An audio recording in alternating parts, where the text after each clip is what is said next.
Welcome to OCA, a special podcast for special people. Our mission is for OCA to enable individuals and families with autism or other disabilities the opportunity to maximize their abilities. Over the past 15 years, we have grown from an idea to a full community of professionals serving the Central Florida community. We're excited to share our favorite memories, tips, and experiences with you.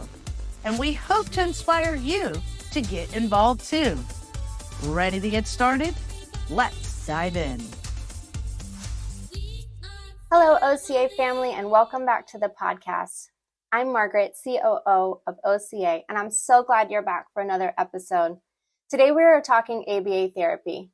For those of you who haven't met me, I'm a board-certified behavior analyst and a licensed mental health counselor, so maybe you could say I'm a little bit of a psychology nerd.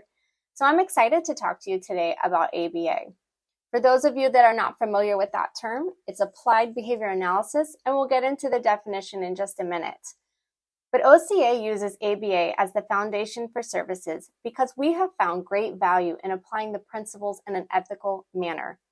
We also pride ourselves on a multidisciplinary approach, which means we combine information and skills from recreation, music therapy, art therapy, dance therapy, occupational therapy, physical therapy, speech therapy, and theater to create a comprehensive program for our clients. However, our guiding principles have always been those of ABA, and they help guide each decision and interaction that we make every day. We have found this to be a very successful approach and have developed an environment where individuals with special needs can truly be successful, but not everyone has had the same experience that we have. So today we wanted to take the opportunity and educate you on the history of ABA and why we continue to choose to use it in our daily interactions. I was first introduced to ABA when I was an undergrad at the University of Central Florida, and I was just looking for a part-time job, and I ended up taking a job at a group home in the evening so that I could attend classes during the day. This was my first introduction to behavior modification, and I had no idea what I was walking into. I started working at an intensive group home for individuals with pretty significant behavior problems, and I was blown away by the concepts of ABA and the benefits, which shaped my future career path. I have met a lot of professionals along the way, and I can truly tell you, not all clinicians are created equal, but there are some really good clinicians in our field, especially here in Central Florida. My career has been dedicated to ABA because I believe in the ethical use of evidence-based science to make positive changes in the lives of others. And because of my involvement here at OCA as a founding sister, we have moved forward with that as our foundation as well. So in order to tell you what ABA is, we're going to have to do a little history lesson. So hold on for a minute and we'll get to the meat of it in just a second. But behavior analysis is a science. And as with many scientific fields, the history and evolution starts with animals. In 1904, Ivan Pavlov identified classical conditioning with dogs. If you haven't heard that, it's okay. He taught dogs to drool by pairing meat powder and a bell. That's how we learned about classical conditioning. The response of salivating was then linked to an arbitrary stimulus. Then the following year, Edward Thorndike used stray animals to test the theories of positive reinforcement, challenging them to get through a puzzle box and earn a reward at the end. And now we know that we can use those rewards as motivational opportunities. In 1920, John Watson, the first to label himself as a behaviorist, but not developing the practices that we see today, did a famous study with what's known as Little Albert.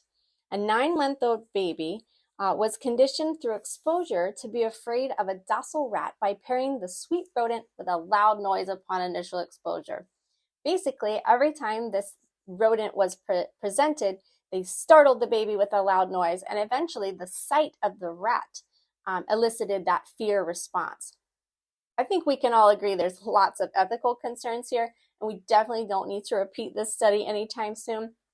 But it was used to expand our understanding of classical conditioning.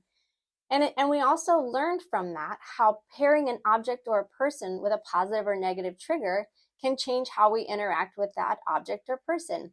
Think about when you stub your toe on the coffee table. at least the next 2 or 3 times you walk by that coffee table, you're definitely a little more cautious, even though that coffee table has really not done anything to you, but you know that if you walk too close, there is a possibility that you have that negative consequence again. Then we meet B.F. Skinner, who came along in the 1940s to really expand upon the knowledge of prior scientists and turn the focus of using the principles to modify human behavior. Skinner is revered as the father of behavior analysis, and he focused on the environmental factors that shape the behavior we see, and also was the first to recognize behaviors we can't see, such as thoughts or emotions, and labeled those as private events. Skinner was also the one who taught us to apply the principles of behavior analysis, thus getting us ABA. He started this practice in the 1960s because he recognized the complexity of human behavior and wanted to find the relationship between the cause of behavior and the consequences, meaning what comes immediately after the behavior. We're not talking about punishment here, consequences. Sometimes people think, that negative side, but it's really just what comes after the behavior.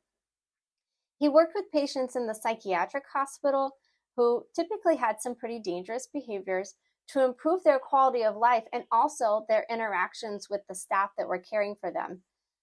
Unfortunately, in the 1960s and 70s, there were not a lot of treatment options for individuals with special needs, and so most of them were living in these facilities, and so it was imperative that the quality and conditions of this experience were improved.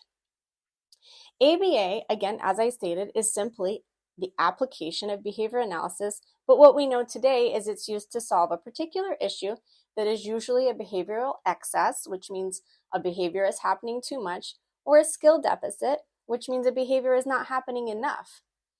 ABA therapy today is centered on learning theory and behavior modification, and it is most often known for being an interpersonal therapy provided in a one-on-one format. We do have some opportunities to offer ABA in a group format, and like here at OCA, we use ABA every day. So it's not necessarily just our therapy, but also our guiding principles. However, actual treatment, one-on-one treatment and therapeutic programming typically includes prompting strategies, deliberate environmental manipulations, using rewards and breaks from tasks to motivate, creating schedules of activities to help build consistency, teach flexibility, and chain steps of a task together so that individuals learn a total task at a time.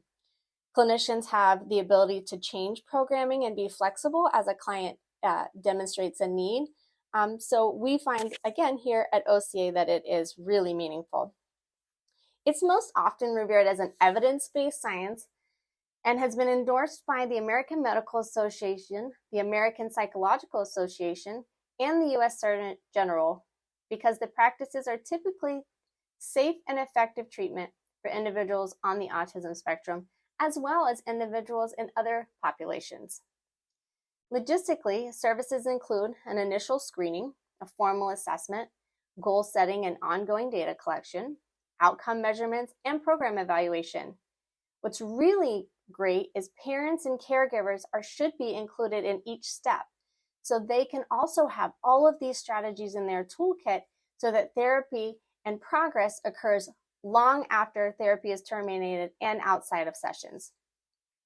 So you're probably thinking, this sounds really great.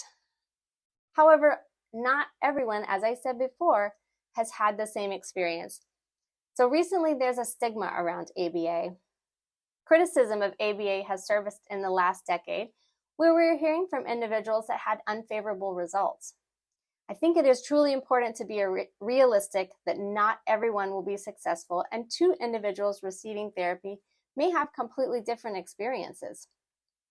Some argue that ABA therapy may be emotionally harmful because of their approach to follow a norm-based assessment and the use of punishment to discourage maladaptive behaviors. So let's talk about norm-based assessments for a moment. Over the years, we have used a norm-based assessment to identify how an individual compares to those that are of similar age. What milestones, you hear that often with babies, have they met their milestones? Those are norm-based assessments. So when looking at a norm-based assessment, the skills that we check off are what's typically expected of an individual. And thus, it does appear in therapy, of course, that we're pushing individuals to be very, very similar. The second concern, the use of punishment to discourage maladaptive behaviors. Again, punishment is used very specifically in our field to mean something that decreases future behavior, but some of that does look like withholding rewards, including food, when a negative behavior is occurring. For example, if someone is having a tantrum because they want the cookie, we don't give the cookie while they're having the tantrum. So that does, in fact, involve withholding food.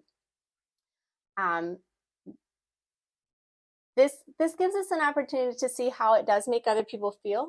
Fortunately for us, we are getting feedback from adults that have actually received these therapies, so we can learn and grow as a field. But again, not everyone has the same experience, so trying to balance negative feedback and positive feedback in the evolution of a science is really important.